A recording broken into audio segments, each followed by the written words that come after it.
gubernur yang pertama kali. Untuk memantapkan persiapan pelaksanaan turnamen sepak bola Piala Gubernur Sumsel, Pemprov Sumsel melaksanakan MOU antara Hendri Zainuddin, Ketua Pelaksana dengan Dispora Sumsel. Herman Deru, Gubernur Sumsel, mengatakan turnamen ini sudah sejak lama direncanakan agar dapat membangkitkan gairah olahraga sepak bola di Sumsel.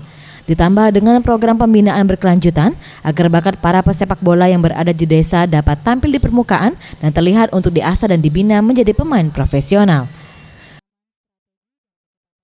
Program sudah ada, kebetulan lahir tanggal 25 Januari kemarin ada Inpres 3 2019 yang mengamanatkan kepada seluruh kepala daerah untuk memfasilitasi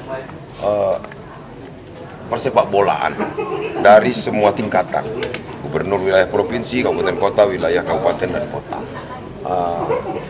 Saya yakini bahwa pemikiran provinsi dan pemikiran pusat itu selaras dan tentu juga linear dengan pemikiran masyarakat sampai dengan tingkat-tingkat desa. Turnamen Piala Gubernur Sumsel ini akan dimainkan 31 Maret 2019 yang dibuka langsung oleh Gubernur Sumsel bertempat di Muara Enim. Dengan format kompetisi penuh yang diikuti oleh 17 kabupaten kota di Sumsel. Tim Liputan Sriwijaya TV.